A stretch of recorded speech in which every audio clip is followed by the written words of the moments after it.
Olá, está no ar mais uma edição do Link CNJ. Aqui você acompanha assuntos da justiça que impactam o seu dia a dia em reportagens e conversas exclusivas com personalidades do mundo jurídico.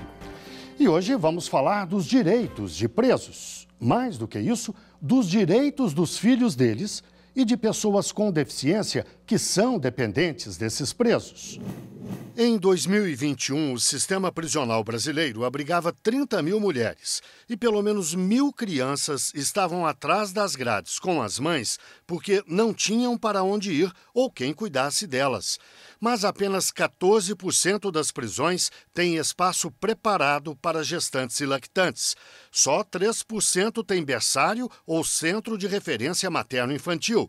Menos de 1% tem creches. Trata-se de um grupo de uma minoria em situação de risco, né, que tem, para além das mazelas que já são conhecidas do sistema prisional, né, falta de condições mínimas de dignidade e cidadania, esse grupo, essa minoria especificamente, ela sofre ainda com um peso a mais, né?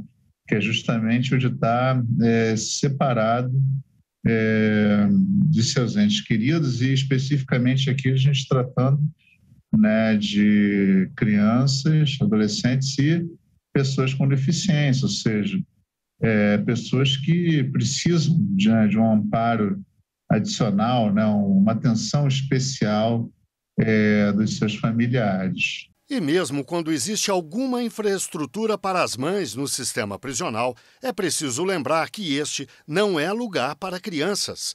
Foi para encaminhar uma solução para isso que o CNJ editou uma resolução no ano passado e um manual em janeiro deste ano, em obediência a 2 decisões do Supremo Tribunal Federal. Em vários casos, as decisões impedem a decretação de prisões provisórias ou determinam a sua conversão em medidas mais brandas de restrição de liberdade, prisão domiciliar ou monitoramento eletrônico. As medidas atendem principalmente os direitos das crianças, mas beneficiam gestantes, lactantes, mães ou responsáveis por crianças de até 12 anos ou por pessoas com deficiência. Também contemplam presos que sejam pais ou responsáveis principais por crianças ou pessoas com deficiência. As exceções são para casos de crimes praticados mediante violência ou grave ameaça ou em situações excepcionalíssimas devidamente fundamentadas. A resolução e o manual da resolução, que também buscou, né, esmiuçar ainda mais o conteúdo da resolução, eles buscam justamente trazer orientações, parâmetros, diretrizes, enfim, melhores práticas, enfim, subsídios para que os juízes, dentro da sua independência, possam tomar decisões melhores, né? E decisões que, no fim e ao cabo, estejam mais afinadas àquilo que o Supremo já definiu no âmbito jurisdicional. Então, quer dizer, ajuda os juízes também a se adequarem nas suas decisões à jurisprudência da Suprema Corte. Para falar sobre esse assunto, eu converso agora online com Nathalie Fragoso, advogada criminalista e membro da Advocacia em Direitos Humanos. Converso também com Natália Dino, diretora executiva do Departamento de Monitoramento e Fiscalização do Sistema Carcerário e do Sistema de Execução de Medidas Socioeducativas do CNJ. E ainda com Eliana Olinda Alves, coordenadora da Infância do Tribunal de Justiça do Rio de Janeiro.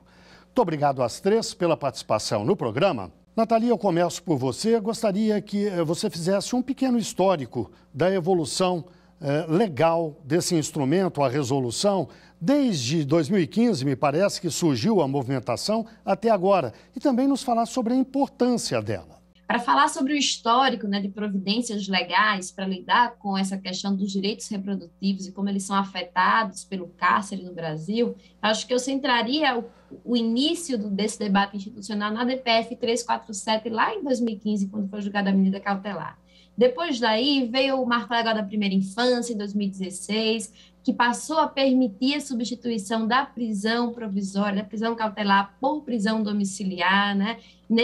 No âmbito do marco legal que estava preocupado em garantir os direitos da infância, que observava, portanto, que a violação de direitos das mães implicava violações de direitos dos filhos e das filhas, ou seja, a prisão tem efeitos extramuros. Logo em seguida vem o HC 143641, que é esse habeas corpus coletivo, o primeiro habeas corpus coletivo conhecido pelo STF, que reconhece as violações que estão sendo ali indicadas em relação, né, aos direitos sexuais e reprodutivos das mulheres presas e dos direitos dos seus filhos e filhas. Então, a gente tem ali, nessa ocasião, o STF observando essa situação, reconhecendo as violações e determinando a substituição da prisão provisória pela prisão domiciliar para todas as mulheres que estivessem nessa situação. Em seguida, a gente tem outras providências judiciais, né? A gente tem o segundo habeas corpus coletivo, esse que estende, né, a questão para além das mães e alcança pais, alcança outros responsáveis. Acho que vale lembrar também que o HC, que foi impetrado em nome das mulheres, também alcançou na decisão as adolescentes que estivessem em cumprimento de medida socioeducativa. E depois disso tudo, tem mais uma providência legal, que é a Lei 13.769 de 2018, que torna essa decisão do STF lei. Ou seja, ali o Código de Processo Penal hoje em dia permite, né, a substituição sempre da prisão preventiva pela domiciliar e determina a prisão, ou seja, diz que ela será substituída quando a gente estiver falando de mães, quando a gente estiver falando de cuidadores, quando a gente estiver falando, ou seja, sempre que houver aí uma afetação de direitos de crianças pela justiça criminal, que é um pouco o cerne disso tudo. E quanto ao diagnóstico, bom, o que a gente observa nesses últimos anos é um crescimento insistente, né, da população carcerária em geral, uma constatação de que essa população prisional é mantida em ambientes que não são salubres, que não são adequados à responsabilização, que reiteram violações, que expõem a doença, a violência, né, que não oferecem condições de cuidado para as crianças, enfim, e para, no caso, crianças, filhas, para as mulheres e para as adolescentes que estão em cumprimento de medida socioeducativa, para que elas, enfim, tenham seus direitos preservados. Então, por isso deve ser evitado, né? Eu acho que esse é o diagnóstico que motivou essa série de ações. Eliana, do ponto de vista psicológico, o que justifica um tratamento especial a essas pessoas presas? Se a gente tem pais e mães no sistema carcerário vivendo violações de direitos, a gente não pode pensar que essa violação, esse tipo de violência que se passa é somente na vida daqueles adultos. Isso tem ressonâncias, isso tem efeitos importantes na vida, na dinâmica psicológica de crianças e adolescentes. Então, quando a gente pensa eu vou usar uma palavra para ficar mais didático, em humanizar um atendimento, em pensar em garantia de direitos, tratar esse cidadão e essa cidadã como sujeitos de direitos, como pessoas que precisam ter dignidade, esse tratamento para o adulto, ele vai diretamente influenciar as crianças e os adolescentes. Quando a gente tem uma mãe, por exemplo, ou um pai preso, e que ele tem filhos de 0 a 12 anos, a gente tem que pensar, tá, mas com quem está essa criança de 0 a 12 anos? Quem é o adulto responsável por ela? Ficou aonde quando essa pessoa foi presa? Então, o sistema de justiça, nós precisamos avançar pensando que quando se fala violação de direitos, isso não está focado numa única pessoa. Isso tem ressonâncias, tem efeitos em toda a malha social. Veja bem, uma criança que os pais estão presos e ela está sem um responsável legal, ou ela foi para uma instituição de acolhimento, mas ela está vivendo uma situação ali que tudo favorece para um abandono. Então, a gente acaba alimentando um circuito geracional de abandonos. Então, uma criança que fica sem referências de afeto, sem saber muitas vezes o que aconteceu, nós temos inúmeras reportagens de jornais falando que crianças quando o genitor ou a genitora foram presos, essas crianças, inclusive, tem casos dramáticos, né, que criança chegou a morrer afogada numa piscina, outra ficou presa durante 3 dias, com 3 anos de idade, sem alimentação, um vizinho descobriu e ali passou a alimentar essa criança por uma janela até ser denunciado e se conseguir adentrar essa casa e salvar essa criança.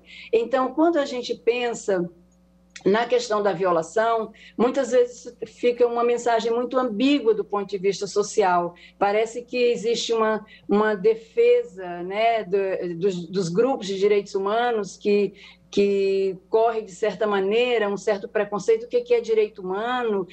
A gente está defendendo que essas pessoas elas não tenham que se responsabilizar pelos seus crimes. Não se trata disso, se trata de entender a que se aplica esse direito, porque esse direito ele tem consequências gravosas em crianças e adolescentes. Natália, a edição da resolução é de 2021, mas qualquer instrumento legal como esse precisa de um tempo para sua implantação.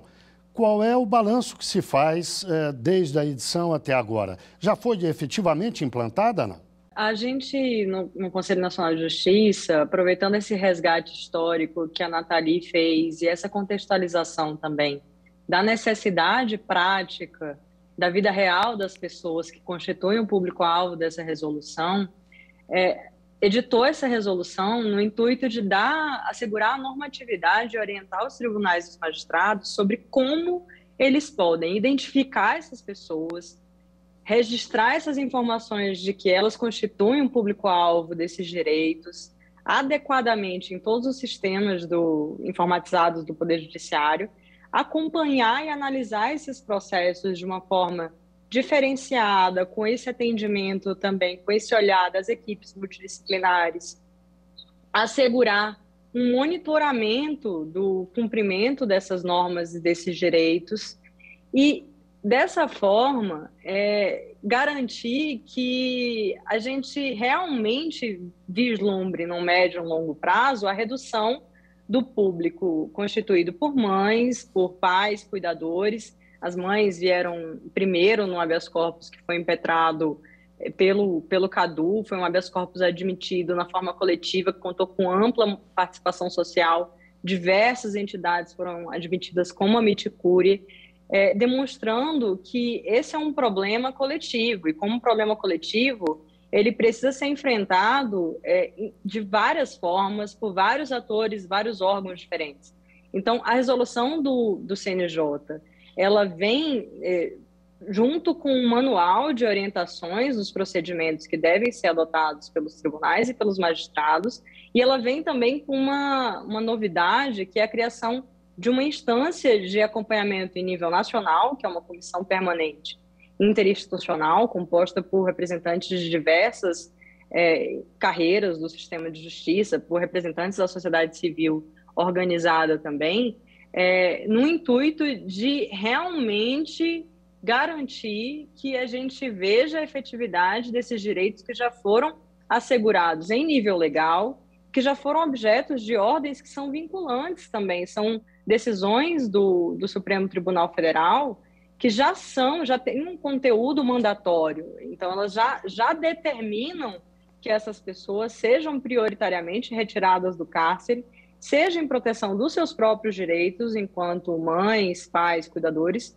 seja em proteção dos direitos dos seus filhos, os direitos dessas pessoas que estão sob seus cuidados, sob sua responsabilidade e que, como a Eliana bem pontuou, muitas vezes se encontram em grande situação de vulnerabilidade, que não pode ser desconsiderada também pelo Poder Judiciário como um dos responsáveis pela superação desse estado de coisas inconstitucional que constitui hoje o nosso cárcere brasileiro. Nathalie, a resolução, do ponto de vista legal apenas, esgota o assunto? Está resolvido do ponto de vista legal? Porque, claro, isso demanda um acompanhamento constante, a aplicação, a gente sabe, é complicada, muitas vezes enfrenta resistências, enfim, do ponto de vista legal, está resolvido?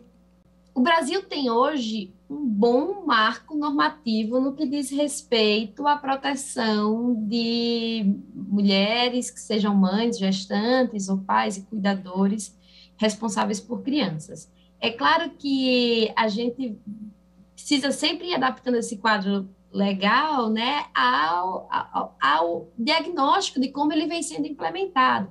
Então, é muito difícil dizer está resolvido. Eu posso dizer que, em termos legais, nós temos as ferramentas para resolvê-lo, mas o problema ainda não está resolvido e é possível que esse marco legal precise ser ainda melhor amadurecido para dar conta do desafio que nós temos. Acho que a resolução, especificamente, é um passo importantíssimo, porque ela traz para a realidade, no cotidiano da justiça criminal, as condições de implementar todo esse marco normativo, as condições de fazer valer esses direitos, ou seja, como produzir boa informação, como armazenar boa informação e como tornar essa boa informação uma boa decisão, ou seja, uma decisão que considera todos esses elementos sociais, esses elementos normativos, né, e produz, no caso, proteção, e produz responsabilização, não reitera violência. Então, eu acho que estamos no bom caminho, mas não dá para dizer que o problema está resolvido ainda. Eliana, do ponto de vista dos direitos humanos, um assunto em que o Brasil, nos últimos anos, talvez tenha deixado um pouco a desejar, o que a gente pode dizer? A sociedade brasileira precisa discutir melhor o assunto? A gente precisa separar, digamos assim, o crime, né, do seu infrator. A pessoa vai ser responsabilizada, mas que essa responsabilização pelo crime que foi cometido, isso não afete toda a vida de sua família, porque já vai afetar, não tem como não afetar, mas que aonde vai afetar, as consequências, que elas sejam, digamos, as mínimas, né? As consequências danosas sejam as mínimas possíveis para crianças e adolescentes, porque a gente tem que pensar o seguinte, uma prisão, ela vai produzir um estresse na família. Muitas vezes aquele homem ou aquela mulher que está presa, são esses que sustentam a família.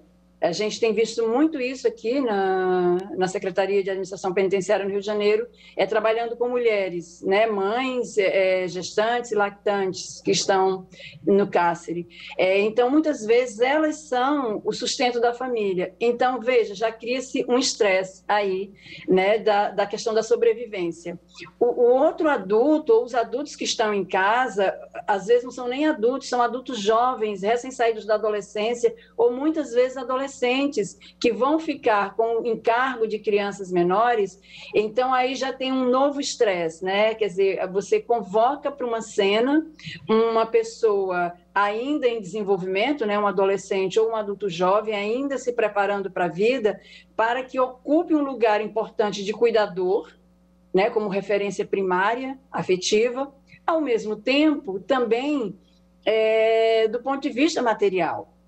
Então, isso gera um estresse emocional na família. Gerou estresse emocional na família, temos estresse em crianças e adolescentes, e um estresse que pode se tornar, inclusive, um estresse tóxico, porque a depender da experiência que essa criança ou esse adolescente vai passar, a duração desse estresse, a falta, muitas vezes, de compreensão da criança, de entender o que está acontecendo, qual é a perspectiva de sair daquela situação estressante, o adulto que está cuidando também sem condições emocionais, então isso a gente vai num crescente, que isso pode chegar a um estresse tóxico para essa criança, afetando o desenvolvimento cerebral, o desenvolvimento cognitivo, o desenvolvimento emocional.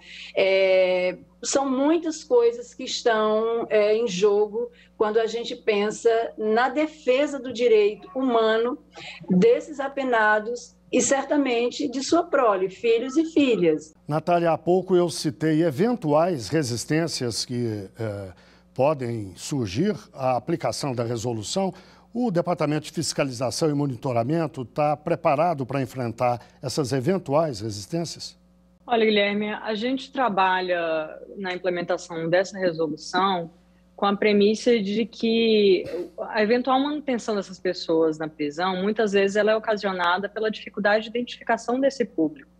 Então, esse é o primeiro alvo, é trabalhar em como o juiz ele pode identificar que aquela mãe ela está gestante, que aquele pai é um responsável cuidador por uma pessoa sob sua responsabilidade, compreendendo que um princípio básico do direito penal é que a pena não pode passar da pessoa do condenado.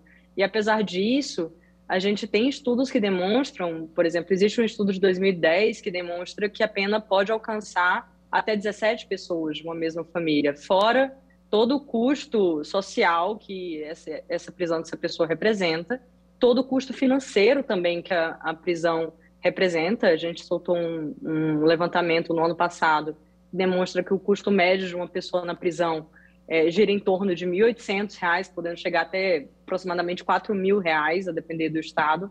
Então, existe um custo social muito grande na manutenção dessas pessoas no cárcere. A resistência, a gente tem tentado trabalhar do ponto de vista da capacitação. Então, como eu tinha falado anteriormente, essa resolução ela foi acompanhada por um manual que ele vem destrinchando o público-alvo, ele vem trazendo sugestões, por exemplo, de perguntas que podem ser feitas pelos magistrados na audiência de custódia, que é o primeiro contato de uma autoridade judicial com a pessoa presa, um momento muito privilegiado para a identificação da responsabilidade dessa pessoa pelo cuidado de uma criança, por exemplo. A gente vem trabalhando com um protocolo que possa ser adotado pelos tribunais, inclusive pelas equipes de atendimento multidisciplinar, para dar atendimento, para dar encaminhamento para essas pessoas também. A gente vem trabalhando, como a Nathalie resgatou também, com elementos que são facilitadores da tomada de decisão. Então, o manual ele traz tudo isso bem detalhadamente para o magistrado e lá no final ele ainda vem propondo ações de capacitação permanentes visando a atualização dos magistrados, a qualificação desse atendimento jurisdicional, partindo da premissa de que a resistência hoje, a gente não tem nem condição de avaliar se efetivamente é uma resistência ou se, na verdade, é uma falta de conhecimento da realidade dessa pessoa, da condição dessa pessoa e quais seriam os momentos adequados para você incidir nessa realidade, né? Então, eu citei, por exemplo, o momento da audiência de custódia, mas um outro momento bastante privilegiado é o momento da inspeção realizada pelos magistrados nos estabelecimentos prisionais, que ela tem, por força de uma outra resolução do CNJ, ela tem que ser realizada mensalmente, e ela pode envolver também a coleta de informações junto à unidade, a administração de uma unidade prisional, de que ali existem mulheres, por exemplo, que estão durante uma gestação e que poderiam, nesse sentido, fazer jus à concessão do habeas corpus nos termos que foi já deferido pelo Supremo Tribunal Federal nesses 2 julgamentos paradigmáticos. A partir desse primeiro, dessa apropriação de todo esse marco normativo, aí a gente pode cogitar de uma resistência e de como trabalhar em cima de uma eventual resistência. A gente vem, por exemplo, para o campo da fiscalização, para o campo do acompanhamento, do recebimento de denúncias, por exemplo, que fazem parte das atribuições legais, das competências do Departamento de Monitoramento e Fiscalização do Sistema Carcerário e do Sistema Socioeducativo, tanto para a situação das pessoas em unidades prisionais, quanto para a situação dos adolescentes que se encontram também cumprindo alguma medida de responsabilização por um ato infracional. Então, a gente poderia incidir nessas várias frentes aí, na identificação, na qualificação, na capacitação e no monitoramento permanente, inclusive mediante controle social, por meio da apuração de denúncias, para realmente, aí sim, a gente está atacando o problema em todas as suas facetas. Bem, chegamos ao fim da nossa entrevista. Muito obrigado às três pela participação no Link CNJ. Eu agradeço, portanto, a participação de Nathalie Fragoso, advogada criminalista e membro da Advocacia em Direitos Humanos. Agradeço também a Natália Dino, diretora executiva do Departamento de Monitoramento e Fiscalização do Sistema Carcerário e do Sistema de Execução de Medidas Socioeducativas do CNJ. E ainda a Eliana Olinda Alves, psicóloga da Coordenadoria da Infância do Tribunal de Justiça do Rio de Janeiro. Agora, no Link CNJ, damos notícias da Justiça. Vamos fazer um giro pelos estados e pelos tribunais do país. Populações de regiões remotas do país são beneficiadas pelos juizados federais virtuais e fóruns digitais, uma experiência apoiada pelo CNJ e que se alinha ao programa Justiça 4.0. Os juizados virtuais dispensam o deslocamento de pessoas pobres aos grandes centros urbanos, onde estão os juizados tradicionais. A maioria das demandas é por benefícios previdenciários. Dona Anita, uma trabalhadora rural do Vale do Jequitinhonha, em Minas Gerais, só conseguiu se aposentar graças a um juizado virtual. Agora quer melhorar a casinha onde mora. Isso tudo eu penso e tenho vontade de ter. Em nome de Jesus eu vou conseguir, se Deus quiser, com o meu salário. A vigência das audiências de custódia no Brasil completou 7 anos e o CNJ lançou uma série de vídeos para explicar o que deve ocorrer a partir da prisão de uma pessoa. Ela tem que ser apresentada ao judiciário o mais rapidamente possível. O juiz vai avaliar se a prisão ocorreu dentro da lei e se a pessoa foi vítima de violência policial. Os motivos da prisão e os direitos do preso têm que ficar claros.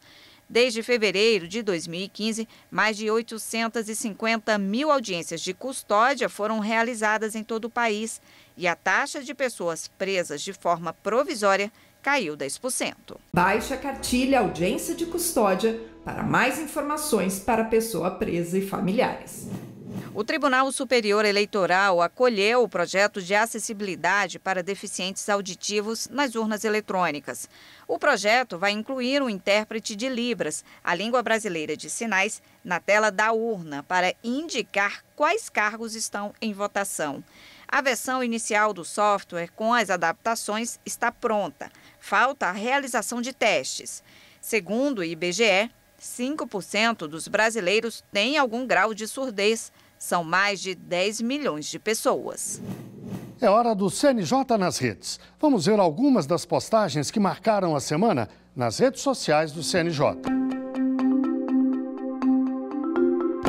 Olá pessoal, se mesmo depois do feriado de carnaval você ainda sente que precisa de uns dias de descanso, faça isso dentro da legalidade. Negocie folgas ou férias. O empregado que apresenta atestado de saúde falso, além de poder ser dispensado por justa causa, também pode sofrer sanções criminais. Um atestado é considerado falso quando emitido por alguém que não é médico, por médico que atesta situação inexistente, ou ainda pode ser um atestado verdadeiro, mas rasurado. Em todas as hipóteses, o trabalhador comete crime. Saiba mais sobre o tema na publicação do CNJ.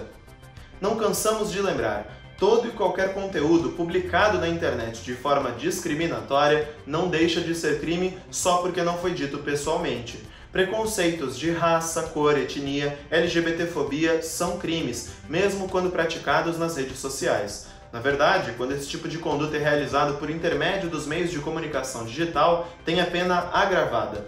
Nas redes do CNJ, tratamos desse assunto. Acesse para saber mais.